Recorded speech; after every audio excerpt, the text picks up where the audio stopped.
Today I'm here with Miss Lowe, and I'll be interviewing her on decades from the 40s up until now.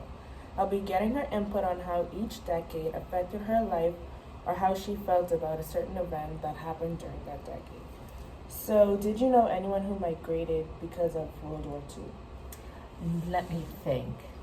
No, my family was already in the United States when World War II broke out, but my family was from Germany, and so there was a lot of ill feeling toward people of German descent.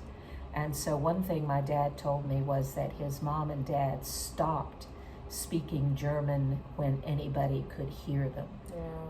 And so the only German that he knew, he could count to 9 and he could say a few words that were not polite, but that was about it. So that was the only way that I can say the war affected our family that was already here.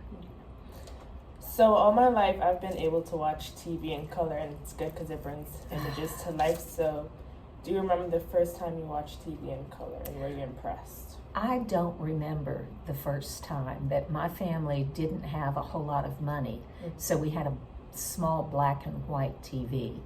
And I remember that some of my friends got color TVs, and that I would go over to their house and they would turn it on and we would all go, and I think I was most impressed with commercials in color, but I'm not exactly sure why.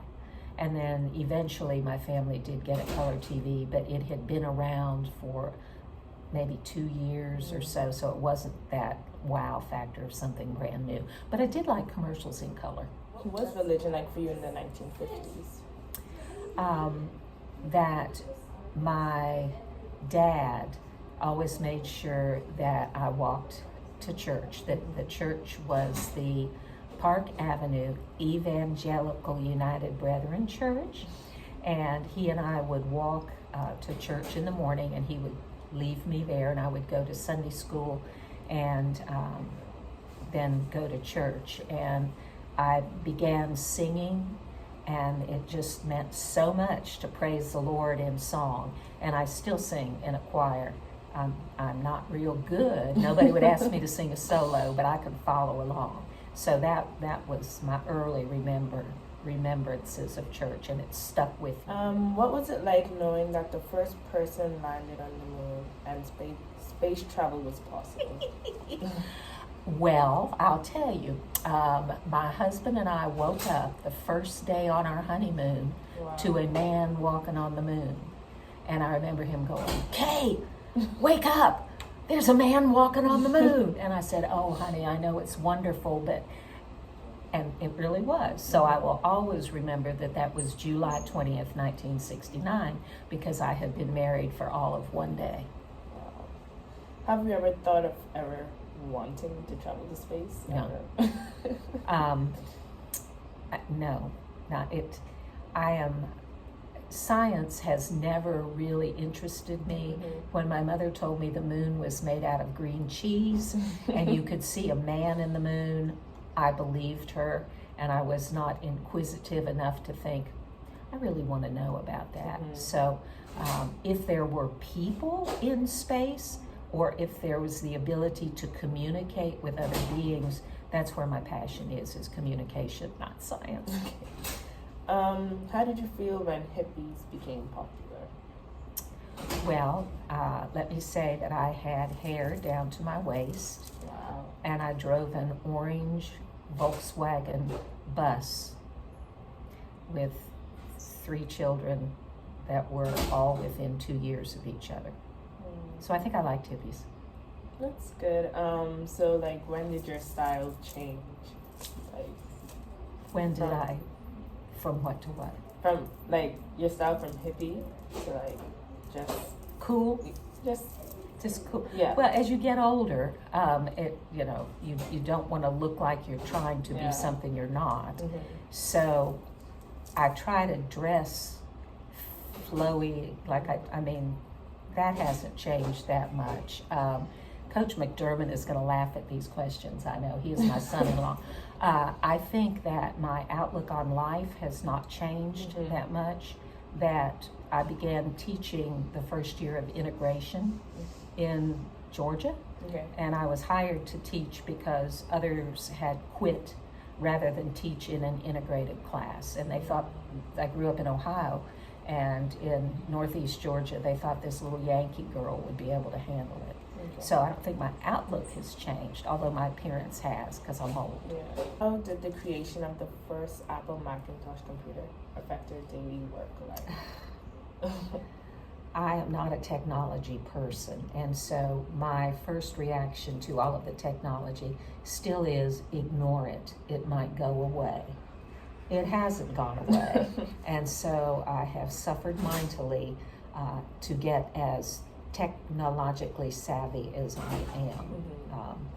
It's not my friend, but I put up with it. With the Immigration Act of 1990 bringing in the largest number of immigrants so far, how did this affect the economy and job availability for you?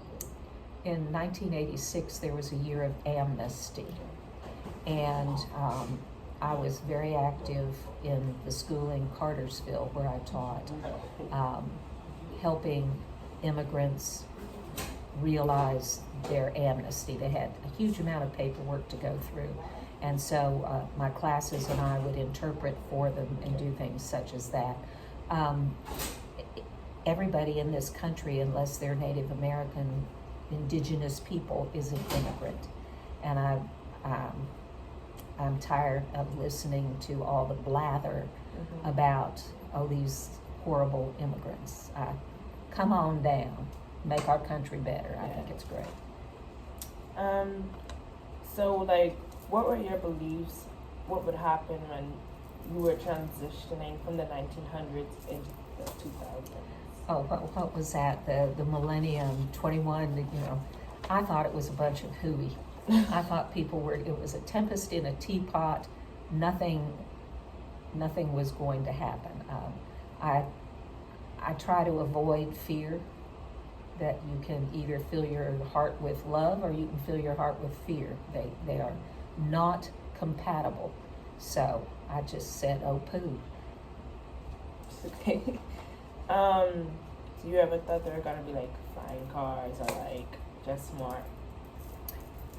crazy stuff? No, I'm just very much a here and now person. I am so excited, however, for cars that drive themselves, because it's going to give so much freedom to people who are older. And because once people get old, their children and son-in-laws start looking at them and saying, oh, Mom, I don't know if you should still be driving or not. And that takes away a huge amount of freedom to get in your car and go to the store, go visit your friends.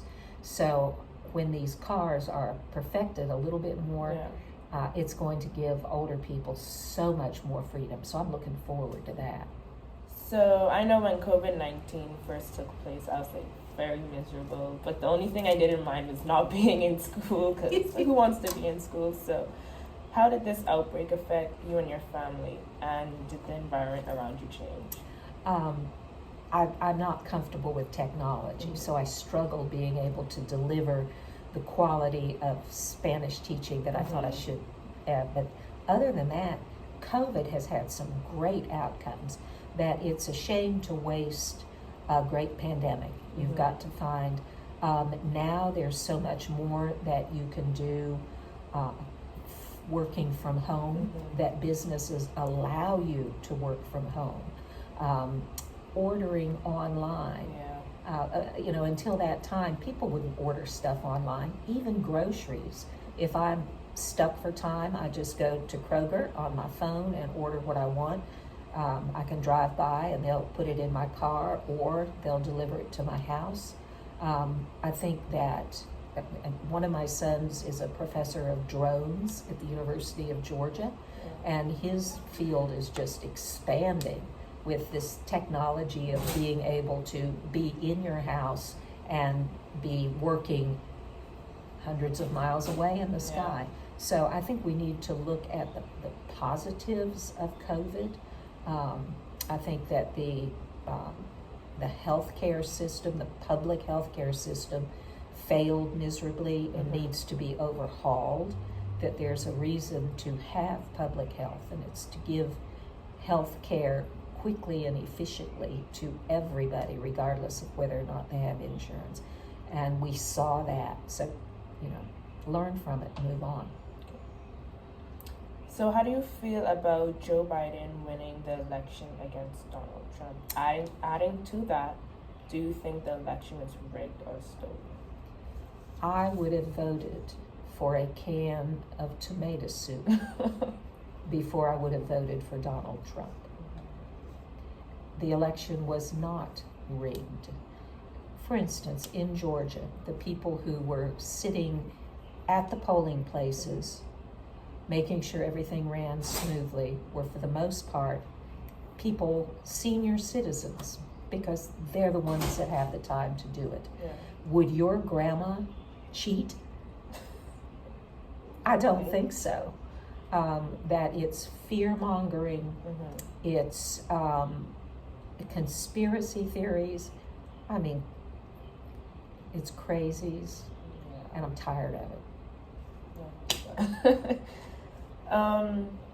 So how do you feel about gas prices rising to $4 compared to 1970 as it was 36 cents? Well, in 1970, I earned $5,000 a year teaching school. And now I'm a part-time teacher, and I earned 6 times that, teaching half the time. So you've got to look at the whole picture. In Europe, for instance, and in Latin America, gas prices have been that for decades. Well, you know that. So I understand, because back home it's And it's, gas prices. get over it. And last question, how do you feel about Governor Brian Kemp signing a bill allowing people to carry guns in Georgia without a license or background check? I am not impressed with the decision-making ability of people in Georgia. I think they've made bad decisions, all the way from Marjorie Taylor Greene to, overuse of our natural resources. Since I don't quite trust their decision-making, why do I want them walking around with a gun? That's so true. Well, that's all the questions I All have for you right. today. I enjoyed your questions. Thank you.